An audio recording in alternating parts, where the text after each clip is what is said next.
घने जंगल के बीचों बीच एक अंधेरी सीलन भरी गुफा में सुधा एक बड़ी सी चट्टान के सामने बैठी हुई थी। उसके पूरे चेहरे और कपड़ों पर राख ही राख लिपटी हुई दिखाई दे रही थी। सुधा की आंखों की पुतलियां पूरी तरह से पलट चुकी थी। उसे देखकर स्पष्ट समझ आता था कि वो किसी शक्ति के प्रभाव में है। सुधा के हाथ, पैर और गर्दन की हड्डियां कट कट की आवाज के साथ मुड़ते ही जा रहे थे और सुधा दर्द से बुरी तरह बिलख रही थी।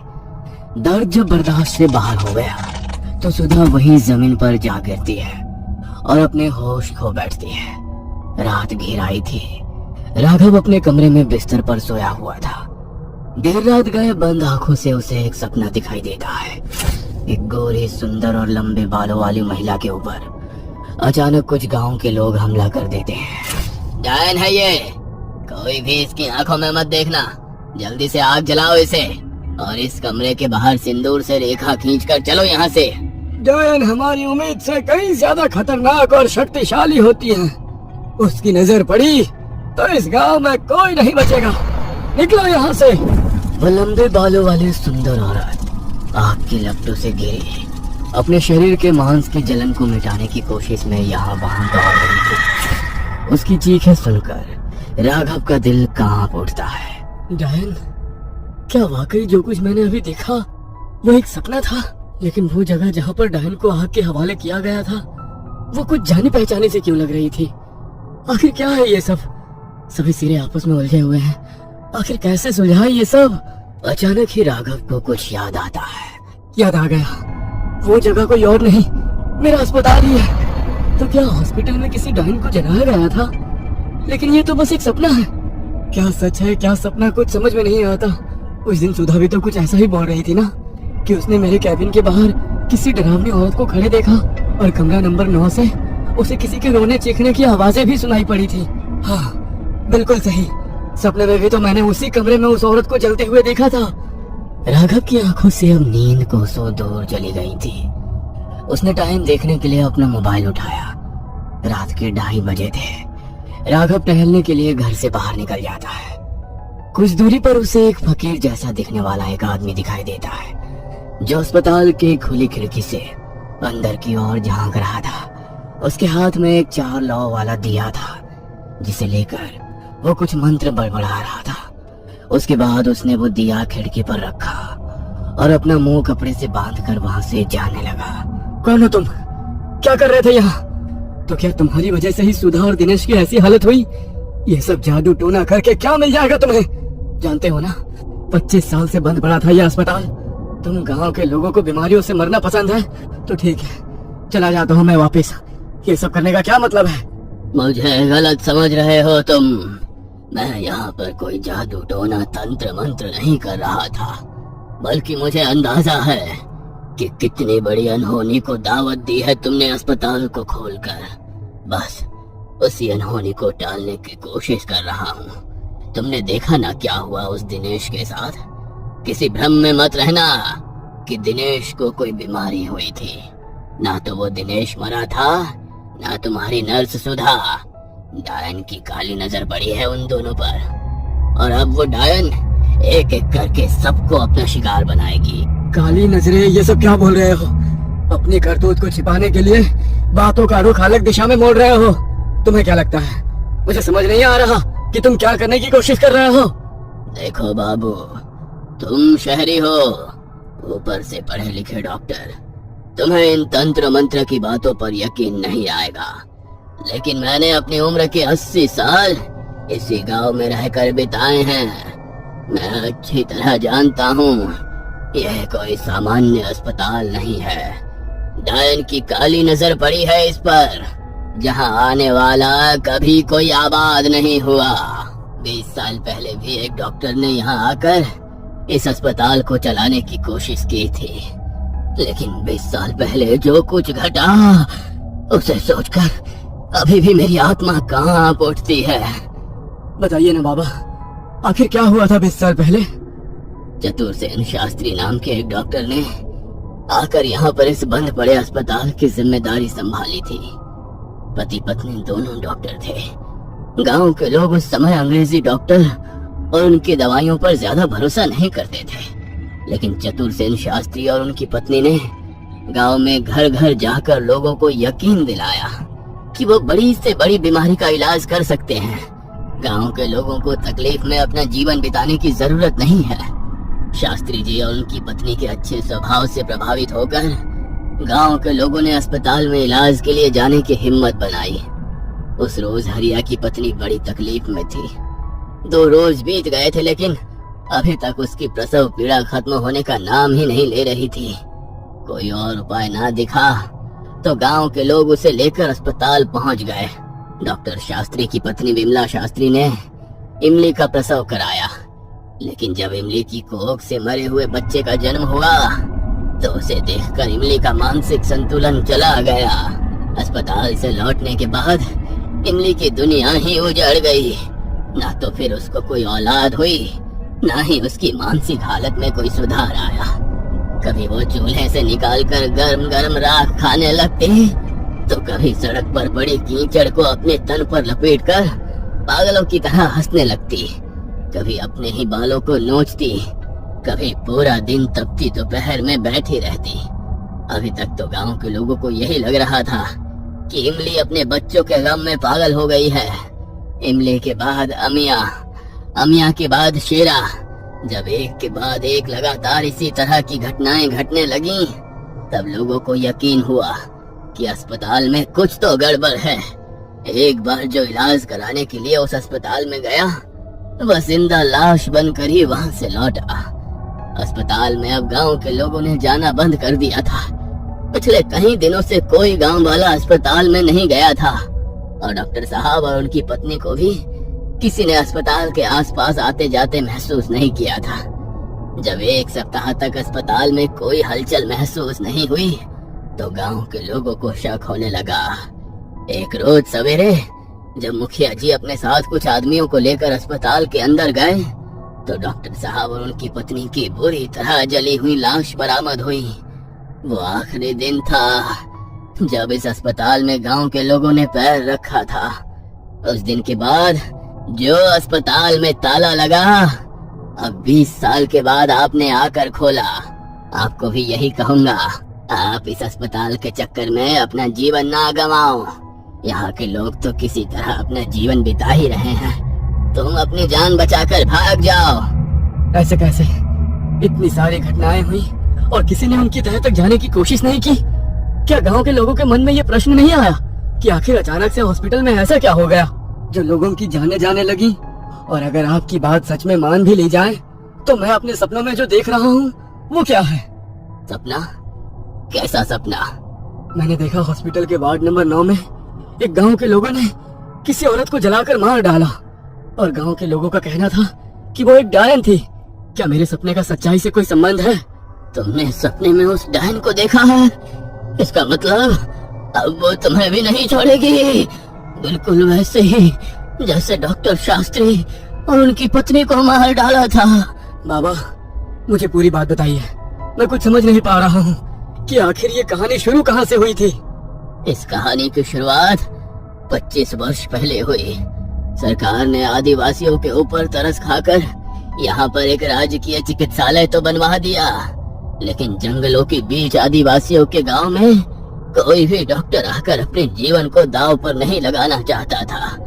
कई बरस बीत गए, अस्पताल ऐसे ही खाली पड़ा रहा। फिर एक रोज एक औरत आई, सुनैना नाम था उसका। इतनी खूबसूरत कि अमावस्या की रात में भी पूर्णिमा की चांदनी उसके चेहरे पर चमकती नजर आती थी। लंबी काली लहराती चोटी, बड़ी बड़ी आंखें, मीठी बोली। उसकी बातें इतनी जादुई थी कि सब उसके बस में हो जाते थे। सुनैना ने लोगों को कहा कि वो वैद्य है और हर तरह की बीमारी का इलाज करना जानती है। शुरुआत में तो लोगों को उसके दिए गए पूड़िया चूर्ण से आराम आता था, लेकिन फिर उसके आने के कुछ ही दिनों बाद पूरे गांव में ऐसी बीमारी फैलने लगी जो पहले ना किसी ने देखी न सुनी। लोगों की त्वचा पर भयंकर फोड़े निकलने लगे। उसके बाद तेज बुखार आता और मरीज अर्ध बेहोशी की हालत में बड़बड़ाने लगता। बुखार आने के बाद हर किसी को अपने आसपास कोई रहस्यमयी औरत की परछाई दिखाई देती। तो किसी को आदमी की डर से कभी होती आंखें खुलनी बंद हो जाती और 2 दिन के अंदर ही मरीज की मौत हो जाती। सुनैना के दिए चूर्ण दवाएं सब बेकार साबित हो रहे थे। सुनैना इसी अस्पताल में लोगों का इलाज करती थी। एक रात एक बच्चा जिसकी कमर पर बड़ा फोड़ा दिखाई दे रहा था, उसकी माँ रोते हुए उसे लेकर सुनैना के पास पहुंची। देर रात का समय था। सुनैना ने कुछ जड़ी बूटी उसके घाव पर लगाई, दवा खिलाई और फिर उसे यहीं अस्पताल में ही आराम करने के लिए कहा। कुछ देर बाद बच्चे की हालत बिगड़ने लगी और वो बिस्तर पर लेटे हुए ऐसे छटपटाने लगा जैसे किसी अदृश्य शक्ति ने उसकी गर्दन दबोच रखी हो। कुछ देर बाद बिस्तर पर छटपटाने के बाद बच्चे का शरीर बुरी तरह से अकड़ गया और उसकी मौत हो गई। बच्चे की माँ ने जब बच्चे को बुरी तरह से अकड़ते हुए देखा तो वो सुनैना को बुलाने के लिए उसके कमरे की तरफ दौड़ पड़ी। जैसे ही उस औरत ने धीरे से कमरे का दरवाजा खोला तो अंदर का नजारा देखकर उस औरत के पैरों तले जमीन खिसक गई। सुनैना ने अपने लंबे बाल खोल रखे थे, माथे पर काले रंग का बड़ा सा तिलक लगा था और जमीन पर कुछ दिए जलाकर सिंदूर से अजीब आकृतियां बनाकर वहां बैठी हुई थी। सुनैना को ऐसे हाल में देखकर वह महिला घबरा गई और दौड़ते हुए पूरे गांव को इस घटना के बारे में बताने लगी। इसका मतलब ये सुनैना कोई डॉक्टर वैद नहीं बल्कि डायन है। तभी तो इसकी काली नजर पड़ने के बाद ही गांव में एक के बाद एक मौतें होने लगी। ऐसी महामारी पिछले 100 साल में भी कभी नहीं इस गांव पर आई जैसे इसके आने के बाद गांव में फैल गई। मुखिया जी बिल्कुल ठीक कह रहे हैं। मेरा बेटा भी जब उसके अस्पताल में गया, उसकी पीठ पर सिर्फ एक फोड़ा हुआ था और थोड़ा सा बुखार था, लेकिन अस्पताल में पहुंचने के बाद उसने ना जाने क्या खिलाया मेरे बच्चे को कि वो बुरी तरह से छटपटाने लगा। देखते ही देखते उसका पूरा शरीर अकड़ गया और मेरी आंखों के सामने ही उसकी मौत हो गई। जरूर काला जादू किया होगा उसने मेरे बच्चे पर और हमेशा हमेशा के लिए उसको मुझसे छीन लिया। बिल्कुल ठीक कह रही है ये। अरे मेरे पति को भी तो ऐसे ही दवा दी थी ना उसने। इसकी दवा खाने के बाद ही उसको तेज बुखार हुआ और फिर वो बेहोशी की हालत में बार बार कह रहा था कि उसे कोई औरत दिखाई दे रही है जो उसे लेने आई है। गांव वालों की बातें सुनने के बाद मुखिया को यकीन हो गया था कि हो ना हो ये सुनैना कोई डायन है जो अपनी सिद्धि पूरी करने के लिए गांव के भोले भाले लोगों की बलि लेने के लिए आई है। डायन का अंत करना किसी भी आम आदमी के बस का काम नहीं था। इससे पहले कि डायन को पता चलता कि गांव वाले उसकी असलियत जान चुके हैं, मुखिया ने गांव के बड़े पुजारी को बुलाया और फिर उसके बताए अनुसार अभिमंत्रित सिंदूर और भभूत लेकर पूरा गांव अस्पताल की ओर बढ़ गया। डायन को सामने से ललकारना मतलब अपनी मौत को बुलाना, इसलिए हमें उसे धोखे से ही मारना होगा। इससे पहले कि डायन गांव वालों का अगला कदम समझ पाती, सबने मिलकर उसे एक कमरे में बंद कर दिया और आग लगा दी। फिर उस कमरे के बाहर सिंदूर से रेखा खींचने के बाद अस्पताल को हमेशा के लिए बंद कर दिया गया। डायन तो चली गई, लेकिन उसके मरने के बाद भी गांव पर छाई मनहूसियत खत्म नहीं हुई और गांव में एक एक करके ना जाने कितनी ही मौतें हुई।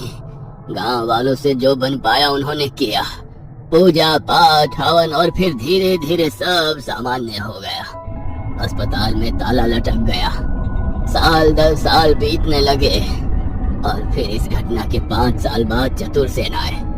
उनकी मौत के बाद तो ऐसा खौफ बैठ गया था कि किसी ने भी इस तरफ देखना तक छोड़ दिया। और अब पूरे 20 साल बाद तुम आए हो। मुझे डर है तुम्हारे साथ भी वही होने वाला है जो चतुरसेन और शास्त्री के साथ हुआ था। लौट आई है वो। तुम जाओ यहाँ से अपनी जान बचाकर। तुम्हारी नर्स सुधा अब लौट कर नहीं आने वाली। इससे पहले कि डायन का कहर एक बार फिर से टूटे, तुम अपने शहर लौट जाओ। इसका मतलब जो कुछ मैंने सपने में देखा था वो सब सच था। आज तक इतने सारे लोग मारे गए उस डायन के कारण, लेकिन मैं अभी तक क्यों जिंदा हूँ? उसने मुझे कोई क्यों नहीं नुकसान पहुँचाया? राघव को अपने काफी सारे सवालों के जवाब तो उन बाबा से मिल गए थे, लेकिन अभी भी कुछ सवालों ने उसकी नींद उड़ा रखी थी। राघव वहाँ से सीधा डॉक्टर सृष्टि के पास जाता है और उसे सारी बातें बताता है। मैं कह रही थी ना राघव, ये जगह कुछ अजीब है। मैंने जो अपनी आंखों से देखा, उसके बाद एक पल के लिए मैं भी आंखें बंद नहीं कर पा रही हूँ। मुझे लगता है कि सुधा भी नहीं बच सकेगी। हम दोनों आज रात किसी तरह बिता लेते हैं। कल सुबह हम ये अस्पताल छोड़कर हमेशा के लिए चले जाएंगे। मुझे अब एक पल भी यहाँ नहीं बिताना। राघव और सृष्टि अस्पताल से निकलकर सृष्टि के कमरे में आ जाते हैं और टेबल पर सर रखकर कुछ देर बाद गहरी नींद में पहुंच जाते हैं।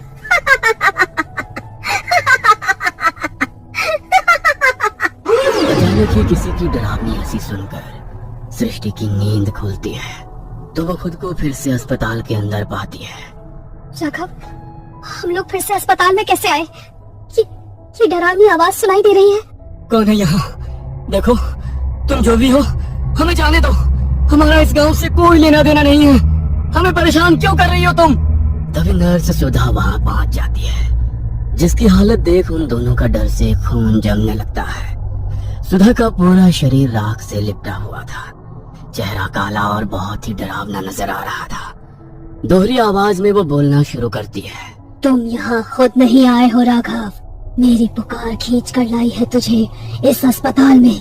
25 साल पहले सुनैना गांव में आने से पहले अपनी एक जिम्मेदारी अपनी माँ को सौंप कर आई थी और वो जिम्मेदारी थी तुम। लेकिन जब यहाँ मेरी मौत हो गई तो माँ ने तुम्हें गोद दे दिया और तुम उस करोड़पति परिवार में बेटे बनकर बड़े होने लगे। लेकिन देखा तूने, एक माँ की पुकार खाली नहीं गई। तू मेरे बुलाने पर यहाँ तक आ ही गया। नहीं, यह नहीं हो सकता। मैं एक डायन का बेटा नहीं हूँ। लोग ठीक ही कहते हैं, एक डायन अपने बच्चे का भी शिकार करने से पीछे नहीं हटती। तुमने मुझे मारने के लिए यहाँ तक बुलाया? डायन नहीं थी मैं तो बस इस गांव को महामारी से बचाने की कोशिश कर रही थी। बुखार दिमाग में चढ़ने के कारण लोगों को मति भ्रम हो रहा था, जिसके कारण उन्हें अपने आसपास कोई साया नजर आ रहा था, जिसे लोगों ने भूत प्रेत और काले जादू से जोड़ दिया, जबकि वो कोई काला जादू नहीं बल्कि महामारी का असर था। मैं भी एक आदिवासी गांव से ही थी, लेकिन जब दवा काम न आई तो गांव की सलामती के लिए मैं अपनी कुलदेवी को प्रसन्न करने का अनुष्ठान करने लगी, जिसे गांव वालों ने काला जादू समझ लिया और बिना कुछ समझे मुझे जिंदा जलाकर मार दिया। मेरी एक एक चीख, एक एक आह इस अस्पताल में कैद हो गई और अब मैं चाहकर भी इस अस्पताल से मुक्त नहीं हो सकती। मुझे इस अस्पताल में कैद हुए बरसों बीत गए। तुम्हारे आने से एक बार फिर ये अस्पताल खुला और मुझे अपना इंतकाम लेने का मौका मिला। राघव, अगर तुम्हारी माँ की बात सच है और वो डायन नहीं है, तो इसका मतलब है कि वो एक अतृप्त भटकती आत्मा है, जो शायद तुम्हें इसलिए पुकार रही थी ताकि उन्हें तृप्ति मिल सके। उनका अंतिम संस्कार करो ताकि वो इस दुनिया से विदा ले सके। फिक्र मत करो, तुम उनके बेटे हो तो तुम्हें कोई नुकसान नहीं पहुंचाएंगी वो। तुम शायद ठीक कह रही हो, लेकिन कैसे होगी इनकी मुक्ति? मुझे कुछ समझ में नहीं आ रहा। अचानक ही एक तेज हवा का झोंका आता है और एक काली परछाई आकर सृष्टि के अंदर समा जाती है। अचानक ही सृष्टि के चेहरे के हाव भाव बदलने लगते हैं और वो जाकर हॉस्पिटल की दीवार में अपना सर पटकने लगती है। सृष्टि डरावनी हंसी में जोर जोर से हंस रही थी और उसके साथ ही लगातार वहाँ पड़ा हुआ सामान उठाकर अपने सर पर मार रही थी, जिसे देखकर डॉक्टर राघव बुरी तरह से डर जाता है।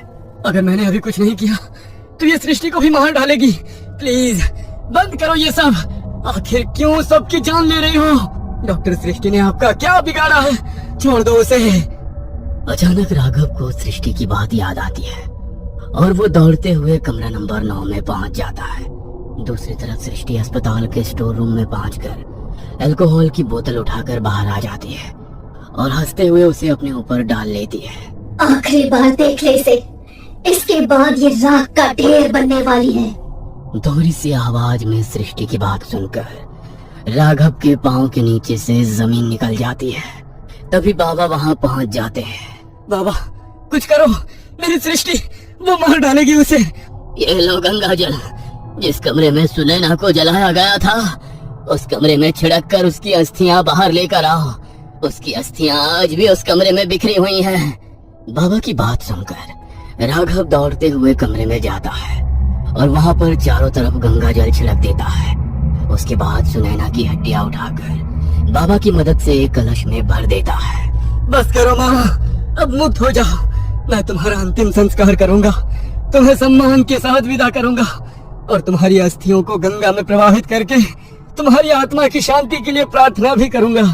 अब अपना गुस्सा छोड़ दो, अपने बेटे के लिए बस करो माँ। राघव, सृष्टि के ऊपर भी गंगा जल छिड़को। राघव जाकर सृष्टि के ऊपर भी गंगा जल छिड़क देता है। सृष्टि बेहोश होकर नीचे जा गिरती है। अगले कुछ पलों के बाद सब कुछ शांत हो चुका था। वो चली गई है बेटा, शायद उसने तुम्हें यहाँ इसलिए बुलाया था ताकि तुम उसे मुक्त कर सको। बेटे के हाथों से गंगा जल पाकर उसकी आत्मा तृप्त हो गई। उम्मीद है अब वो कभी लौट कर नहीं आएगी। तुम भी अपना किया वादा निभाना और इन अस्थियों को गंगा में विसर्जित करने के बाद अपनी माँ की आत्मा की शांति के लिए प्रार्थना करना।